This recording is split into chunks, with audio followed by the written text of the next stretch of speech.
The real estate industry in the country has been getting a facelift as a number of companies are using technology to improve the way individuals make decisions in property investments.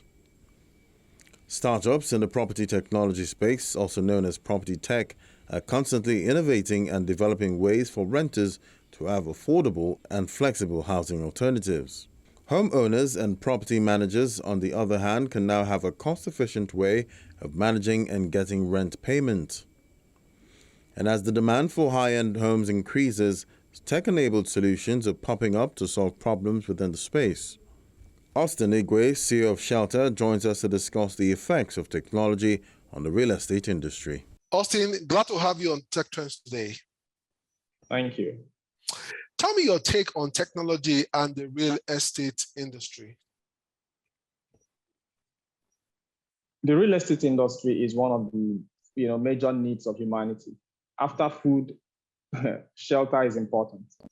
Okay, before we talk about clothing and the rest. Technology, as we see today, is driving everything. Drives industries, drives organizations, drives the airplane. And we are beginning to see technology driving homes. We're beginning to see technology drive real estate. We have smart homes sprouting here and there. We have property technology companies coming up with different solutions to bring ease to human living. But I wonder, and I just like to get your opinion, why do you think that startups in the real estate or property tech space oftentimes struggle? The real estate space is one space that has not been properly captured. Okay, we have a lot of people who are not professionals in that space. Also, the real estate space in Nigeria is one place we really don't have data. Data drives almost everything, but we don't have so much data to drive our decision making in this space. This has led to some of the challenges that startups have really experienced in this space. Data is one thing, and then the fact that you have a lot of people who are playing in the real estate space because they don't have any other thing to do. Okay, and they are cashing out big time. We have agents and what have you playing in that space, and so the property technology companies really needs to come down to engage with the users, with the players in the space. Okay, so that's actually one of the reasons why it has not really gained so much. And then, of course, some of the solutions we also have, and they are not tailored towards solving problems of the people at the bottom of the ladder. Okay, so that's where you have bulk of the people. So my question to you, Austin, is what area of property tech did you pick, and why did you pick that area?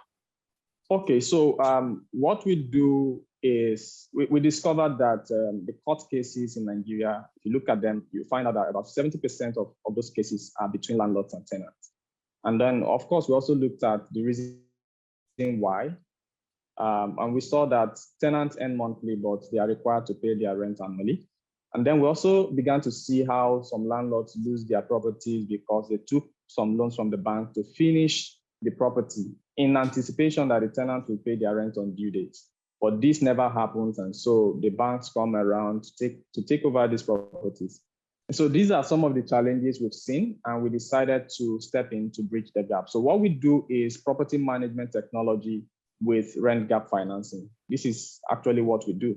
And we've seen that for now, we're still looking at the urban areas, which is about 46% of the 3 million units of housing that people live in, or let me say households. Okay, so out of that for 3 million, 46% of that are in urban areas. And so our focus for now is to see how we can bridge the gap between the landlords and the tenants, to see how we can help them reduce loss of their money. So we guarantee the landlord's rent year on year, and then that gives us the opportunity to help the tenant. So the tenants can come on board our platform and then pick flexible payment option when they need it. So this is actually what we're doing at the moment. We're not into property development, as it were. Yeah, you alluded to the fact that the fintech guys are getting all the money. What do you think can be done to ensure that other startups like yours can also attract the right kind of funding? Yeah, so first, we've been able to do our own due diligence. We've done so much of customer development. We've engaged with quite a number of them, landlords, tenants, etc. And we've also seen the numbers. Okay, we've seen that tenants really need this service. But one of the very, critical thing is the options are not there, too expensive. So for us, managing the property is one thing. It gives us power over the property.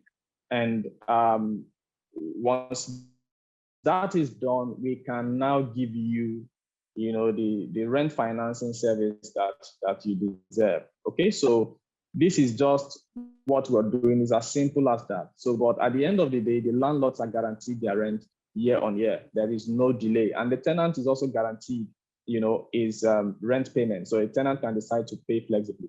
So what we do is just primarily bridging the gap for tenants, because some tenants have money, but not enough to pay the rent per annum.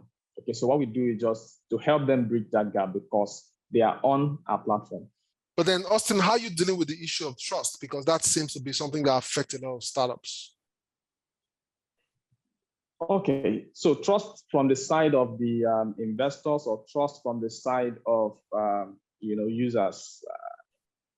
All sides. All sides. Okay, so from the side of the investors, what we've been able to do is to put all the measures in place, and that's why we chose the approach of property management, over providing rent financing without managing the property. So what that does is it gives us right over the property to manage it. It gives us rights to, use every means we have to ensure that, tenants pay. Yes, we also do verifications. Okay? So that's actually where we start from. A landlord who wants his guaranteed rent signs up with us or on board with us, and then we verify. We verify ownership of property to be sure we're not paying the money to the wrong person.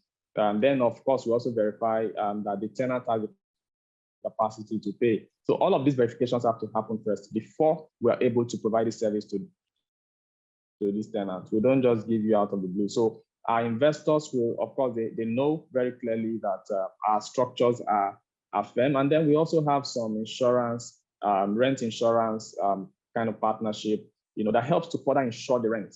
Okay, in the case where a tenant has picked a certain flexible payment option, but was unable to pay, maybe for instance, accident or death or loss of job, as it were. Okay, so the insurance company steps in to bridge this gap. And then, of course, we also do our own background credit checks to be sure that the tenant is not owing, so to say, other people where they've probably taken money from. And then lastly, we're sure of where the person is working. For most of our people, there's some sort of guarantee that comes from their workplace, okay, to show that, okay, this person works here and this is what they earn. So we've been able to build trust at that level. And then on the side of the tenant, we have also been able to ensure or to build trust such that the tenants know very clearly that on this platform, I don't have to have all the money. What I have, I can pay, and then I leave. So what we're pushing primarily is sustainable living and not just affordable living. Okay, finally, quickly, where do you see your startup in 5 years? In 5 years, we should be taking over the real estate space. We should be. In 5 years, we should have been able to, from our own, we should have over 1 million units of property under our management. That's what Awesome. we see in the next 5 years. Awesome. Austin, from all of us here, we wish you all the best and thank you for being on the show today.